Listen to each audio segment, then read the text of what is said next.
आलू प्याज पराठा। ये कहानी है दया देवी की, जिसकी दो बहुएं हैं।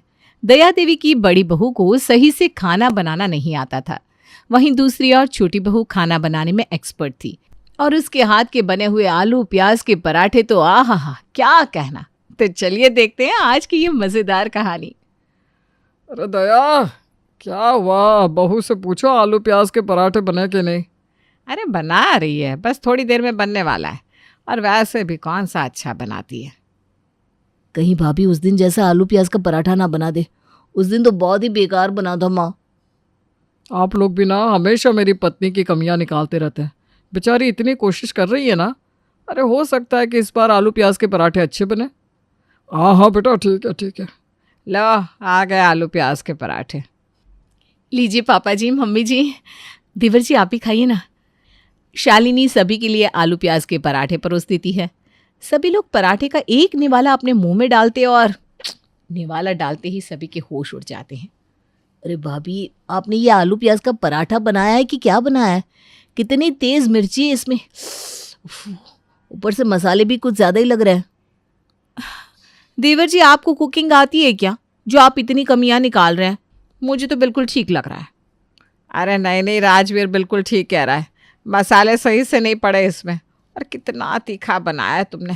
तुम्हें पता है डॉक्टर ने मुझे तीखा खाने के लिए मना किया है।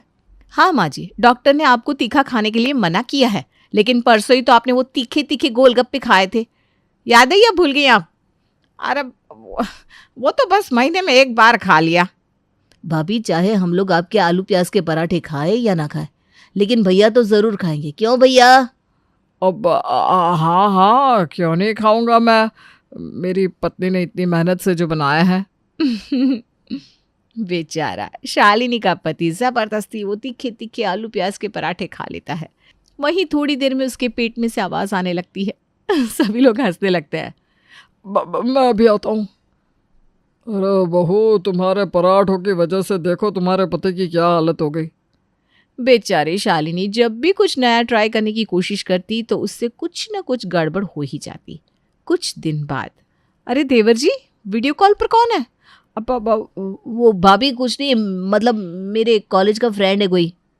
अरे फ्रेंड तो मेरे भी बहुत है, लेकिन मैं तो उनसे ऐसे छुप के बात नहीं करती, सबके सामने बात करती हूँ। वो भाभी कुछ पर्सनल बात थी इसलिए। मुझे सब पता है आपकी और मिस पूनम के बारे में। अब मुझसे छुपाने की कोई ज़रूरत नहीं है।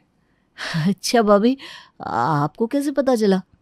आप रात के 12-1 बजे तक छुपके से छत में जाकर देर देर तक बात करते हैं, और जब कोई आपके पास आने वाला होता है तो आप फ़ोन ऑफ करके कोने में रख देते हैं। यहाँ तक कि आजकल कहीं बाहर निकलते हैं तो एकदम हीरो बन के निकलते हैं। तो इसका मतलब क्या होगा देवर जी? और वैसे भी हम आपकी भाभी हैं, हमारे लिए तो ये खेल पुराना हो चुका है। हाँ भाभी, मैं पूनम से बहुत प्यार करता हूँ और उसी से शादी करना चाहता हूँ। अरे तो कर लीजिए ना, अब तो आपकी जॉब भी लग गई है, सेटल हो चुके हैं आप। हाँ भाभी, मैं जल्दी ही मम्मी पापा से बात कर लूँगा। अरे तो जल्दी से बात कर लीजिए, क्योंकि मैंने कल ही मम्मी जी और ससुर जी को आपके रिश्ते के बारे में बात करते हुए सुना था। कहीं ऐसा ना हो कि वो लोग कहीं और आपके लिए रिश्ता देख ले। अरे भाभी, तो ये बात आपको पहले बतानी चाहिए थी ना। ऐसा करता हूँ, शाम को ही मम्मी पापा से बात करता हूँ। ठीक है। अच्छा भाभी, खाने में क्या बनाया आपने? कहीं फिर से आलू प्याज के पराठे तो नहीं बना दिए? अरे नहीं देवर जी, अब मैं क्या रोज़ रोज़ आलू प्याज के पराठे ही बनाती रहूँगी? आप भी ना। मैं तो बस मजाक कर रहा था भाभी।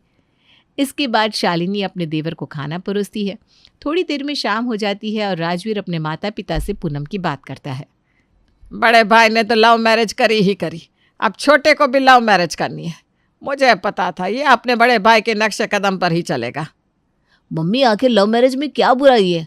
मेरा मानना है कि मैरिज चाहे लव हो या चाहे अरेंज हो, ये तभी ज़्यादा चलती है जब दोनों में अंडरस्टैंडिंग होती है। अरे अब तू ना मुझे ज़्यादा भाषण मत दे। मुझे पता है कि लव मैरिज करके क्या हाल होता है। तेरी भाभी को ही देख ले, अभी तक आलू प्याज के पराठे बनाना नहीं सीखी। वो बड़ी मुश्किल से दाल चावल और सब्जी बनाना सीखी है, वो भी 2-3 महीने में। अब तो भी वैसे ही बहू लाएगा जिसे ना खाना बनाना आता होगा, ना ही मेरे आलू प्याज के पराठे बनाने आते होंगे। बेटा शादी ऐसी चीज़ है जिसे बड़ा सोच समझ के करना चाहिए। पिताजी मैं बहुत सोच समझ कर ही कर रहा हूँ। पूनम बहुत अच्छी लड़की है और उसके घर वाले भी बहुत खानदानी है। पूनम बचपन से ही घर का सारा काम संभालने लगी थी, इसीलिए उसे घर का सारा काम आता है। और माँ, आप जो ये आलू प्याज के पराठे की बात करिए ना, अरे वो तो वो चुटकियों में बना देगी। तेरी भाभी से शादी करने से पहले तेरा बड़ा भाई भी ऐसे ही उसकी तारीफ करता था। माँ, माना कि भाभी को खाना बनाना नहीं आता, लेकिन ये तो देखिए कि उनका नेचर कितना अच्छा है। वो हम सबको कितना रिस्पेक्ट देती है। क्या ये काफ़ी नहीं है? और रही खाना पकाने की बात, तो वो तो भाभी धीरे धीरे सीख ही जाएंगी। वो बड़े घर से आई है, इसलिए उन्हें इतना खाना बनाने का तजुर्बा नहीं है। अच्छा बेटा ये बता कि पूनम के पिताजी क्या करते हैं? पिताजी, पूनम के पिताजी एक सरकारी शिक्षक है और उसकी माँ हाउसवाइफ है। पूनम की एक बड़ी बहन भी है जिसका नाम निर्जला है। दोनों बहनें बहुत टैलेंटेड है, पढ़ाई में 1 नंबर और साथ ही साथ घर के काम में भी 1 नंबर। माँ, एक बार उसे देख तो लीजिए, उसे अच्छे से परख लीजिए। मुझे पता है वो आपको बहुत पसंद आएगी। राजवीर अपने माता पिता को बहुत समझाता है और आखिरकार बहुत समझाने पर दया देवी और उसके पति पूनम से मिलने के लिए राजी हो जाते हैं। अगले ही दिन राजवीर पूनम को लेकर घर आता है, जहां उसके घर वाले पूनम से मिलते हैं।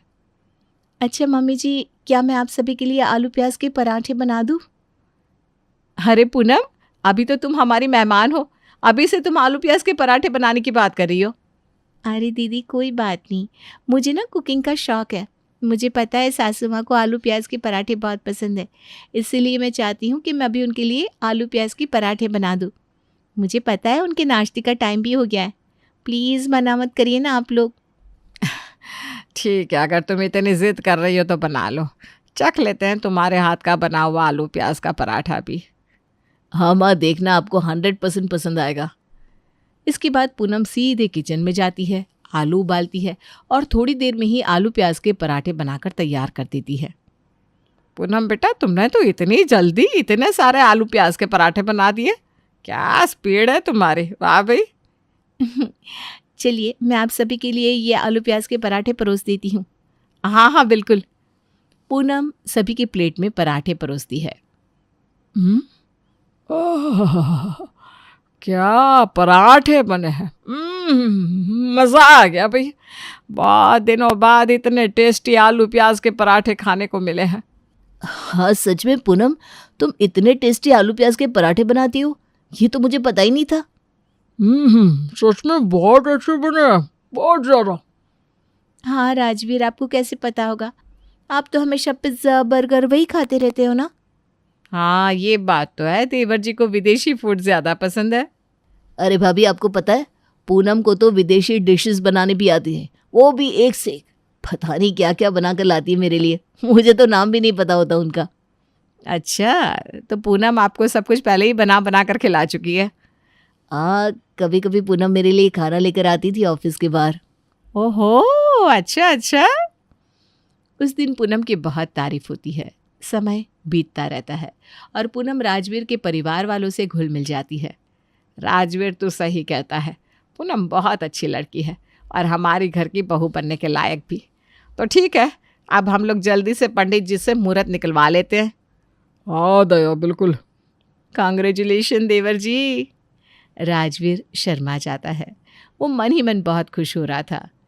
कुछ ही दिनों में दोनों की शादी भी हो जाती है। शादी के कुछ समय बाद, बहू ये भिंडी का भरवा तो तूने बहुत ही अच्छा बनाया है, और वो पनीर के पराठे भी। आ हा हा। जब से पूनम ने घर में आलू प्याज के पराठे बनाने शुरू किए, तब से मुझे भी आलू प्याज के पराठों के अलावा और कुछ अच्छा ही नहीं लगता। हाँ राजवीर, वो भिंडी देना तो। हाँ भैया, लीजिए। कसम से भिंडी का भरवा तो बहुत ही टेस्टी बना है, मज़ा आ गया। अरे आप लोग ये तो खाइए, रायता और ये गोभी की सब्जी। अरे वो गोभी की सब्जी बहुत फीकी फीकी बनी है, ये किसने बनाई है? मैंने बनाई है ये फीकी फीकी गोभी की सब्जी। अच्छा। हाँ, सभी लोग पूनम की बनाई हुई सब्जी खा रहे थे, लेकिन शालिनी की बनाई हुई सब्जी कोई भी नहीं खा रहा था, जिससे उसे थोड़ा बुरा लगता है। अगले दिन पूनम की सासू माँ की बड़ी दीदी घर आती हैं। सासू माँ, बड़ी सासू माँ को कुछ नया बनाकर खिलाए क्या? अरे नहीं नहीं बहू, कुछ नया बनाकर नहीं खिलाना उन्हें। उन्हें सिर्फ आलू प्याज के पराठे खाने हैं, वो भी पूनम के हाथ के बने हुए। और हाँ, आज ना तुझे कुछ बनाने की ज़रूरत नहीं है, क्योंकि मेरी दीदी की एक छोटी सी बेकार आदत है, वो खाने में ना बहुत नुक्स निकालती है। इसलिए मैं चाहती हूँ कि आज खाना बिल्कुल परफेक्ट बने, और ये काम मेरी छोटी बहू पूनम ही कर सकती है। क्या पूनम, है ना? जी माँ जी, मैं पूरी कोशिश करूँगी कि आज पराठे और भी अच्छे बने। अच्छा ठीक है, अब तुम लोग काम में लग जाओ, मैं जाती हूँ दीदी के पास। दया अपनी बड़ी दीदी के पास जाती है। अरे दया, तू कॉल पर अपनी बहू के हाथ के बने हुए आलू प्याज के पराठों की बहुत तारीफ करती है। चल हम भी देख लेते हैं ज़रा खा के कि कैसा बनाती है तेरी बहू आलू प्याज के पराठे। देखते हैं कि तेरी बात सच भी है या सिर्फ हवाई बातें हैं। अरे हाँ हाँ दीदी, खा के देखिएगा आप। मैं 105% शर्त लगा कर कह रही हूँ, आपको ज़रूर पसंद आएगा। अच्छा चल देख ही लेंगे आज तो। कुछ देर बाद लो भाई, पूनम बहू पराठे ले आई। सरस्वती देवी पूनम के हाथ के बनाए हुए आलू प्याज के पराठे को जब चखती हैं, क्या बात है, वाह वाह वाह, कसम से गजब के आलू प्याज के पराठे बनाए तुमने बहू। बहुत ही स्वादिष्ट और लाजवाब पराठे बने हैं। अब मुझे समझ में आया दया कि तू अपने बहू के हाथ के बने इन पराठों की इतनी तारीफ क्यों करती है। तारीफ तो बनती है भाई। खाओ दीदी, बहुत सारे पराठे बने हैं किचन में, सब यही बनाती है, वो भी जल्दी भी और अच्छे भी। सरस्वती देवी चटकारे ले लेकर पूनम के हाथ के बने हुए आलू प्याज के पराठे खाती हैं। वाकई में पूनम की आलू प्याज के पराठों ने तो सरस्वती देवी का दिन ही बना दिया था। अब पूनम की सासू माँ पूनम के हाथ के बने हुए आलू प्याज के पराठों की तारीफ हर जगह करने लगती है, जिससे पूनम के पराठे हर जगह फेमस हो जाते हैं। अरे पिंकी आंटी, आप? हाँ बेटा, घर में पूनम है क्या? हाँ है ना आंटी, अंदर आइए। पिंकी वर्मा अपनी बड़ी बेटी रंजना के साथ अंदर आई। अरे पूनम बेटा, 7 दिन पहले तुमने जो हमारे घर में आलू प्याज के पराठे भेजे थे ना भाई, वो तो बड़े गजब के बने थे। जब से मैंने तुम्हारे वो पराठे खाए हैं ना, तब से मेरे दिमाग से वो टेस्टी आलू प्याज के पराठे निकल ही नहीं रहे। बुरा मत मानना हाँ बेटा। अरे नहीं आंटी, मैं बुरा क्यों मानूंगी, बल्कि आप तो मेरे आलू प्याज के पराठे की तारीफ कर रही है, ये तो अच्छी बात है मेरे लिए। अरे बेटा, तुमने उस दिन आलू प्याज के पराठे मुझे खिलाकर उसकी लत लगवा दी है, सच कहूँ। और अब मुझसे ना वैसे पराठे बन ही नहीं रहे, तो मैं सोच रही थी थोड़ा तुम्हारे पास आ जाऊँ और सेम वैसे ही टेस्टी पराठे बनाना सीख लूँ। इसी बहाने तुम्हारे हाथ के 2-4 आलू प्याज के पराठे भी खा लूँगी। क्यों? क्यों नहीं आंटी जी, मैं भी थोड़ा बोर हो रही थी, इसी बहाने आपकी मजाकिया बातें सुनकर थोड़ा टाइम पास भी हो जाएगा। चलिए मैं आपको बताती हूँ आलू प्याज के पराठे कैसे बनाते हैं। पूनम पिंकी और उसकी बेटी को किचन में ले जाती है और उन्हें पराठे बनाना सिखाने लगती है। ये लीजिए आंटी जी, आलू प्याज के पराठे, खाकर बताइए कैसे बने। वाह पूनम वाह, सेम वही स्वाद आ रहा है जैसा तुमने मुझे पिछली बार खिलाया था, बिल्कुल वैसा ही। गजब का बना है भाई, मेरी बेटी को भी बहुत पसंद आ रहा है, देखो कैसे खा रही है। सच बोलूं पूनम, तो आलू प्याज के पराठे सीखने का तो बस बहाना था। मैं तो बस चाह रही थी कि तुम्हारे हाथ के आलू प्याज के पराठे खाने को मिल जाए फिर से एक बार। मजा आ गया भाई। कोई बात नहीं आंटी जी, अब बहुत फनी है सच में। ये दिन तो बीत जाता है और कुछ दिन बाद पिंकी फिर से अपनी बड़ी बेटी के साथ पूनम से मिलने चली आती है, ताकि फिर से उसे उसके हाथ के बने हुए आलू प्याज के पराठे खाने को मिल जाए। वहीं पूनम भी ना बड़ी सीधी थी, वो सब के लिए पराठे खुशी खुशी बना दिया करती थी। कुछ दिनों बाद, बहू तुम ये आसपास के लोगों को बार बार आलू प्याज के पराठे खिलाना बंद कर दो, इन लोगों को तुम्हारे पराठों की लत लग गई है। हाँ देवरानी जी, आप इतना काम करती रहती है, ऊपर से जब कोई आ जाता है तब आपको डबल काम करना पड़ता है, इसलिए अब ना आप लोगों को साफ साफ मना कर दीजिए। जेठानी जी, मना करने का मन तो करता है, लेकिन करूँ तो करूँ कैसे, वो लोग मेरे बारे में क्या सोचेंगे। कुछ ऐसा करना पड़ेगा जिससे आस पड़ोस के लोग हमारे घर में यूँ बार बार आलू प्याज के पराठे खाने ना आ जाए। जी माँ जी। ये लोग बात कर ही रहे थे कि फिर से टिंग टोंग डोरबेल बजती है। अरे रिंकी की सासू माँ होगी, कल उसने मुझे फ़ोन किया था, बोल रही थी उससे भी मेरी बहू के हाथ के आलू प्याज के पराठे खाने हैं। खोल दे दरवाज़ा बहू। शालिनी दरवाज़ा खोलती है। आओ आओ, बैठो बैठो। अरे यहाँ वहाँ क्या देख रही हो? मेरी छोटी बहू पूनम को ढूंढ रही हो ना? चिंता मत करो, वो घर में ही है। बस अभी किचन में गई है आलू प्याज के पराठे बनाने के लिए। अच्छा अच्छा।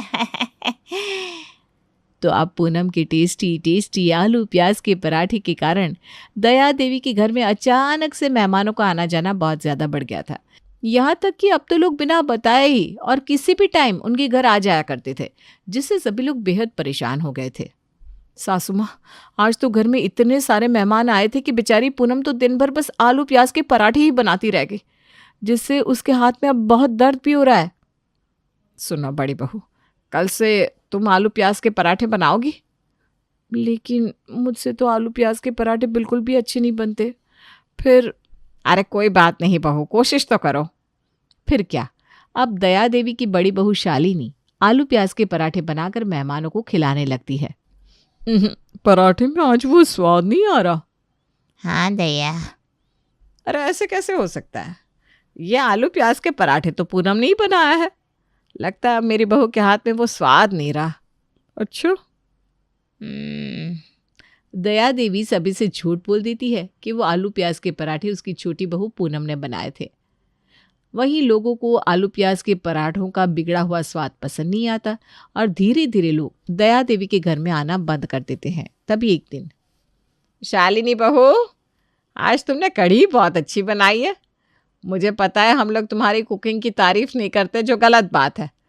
उसके लिए हमें माफ़ कर देना बेटा। हाँ भाभी। बेटा। कोई बात नहीं। सच में मेरी दोनों बहुएं बहुत समझदार है। इस तरह दया देवी अपने घर में लोगों का आना जाना भी छुड़वा देती है और अब वो आराम से अपनी बहुओं के साथ जिंदगी काटती है।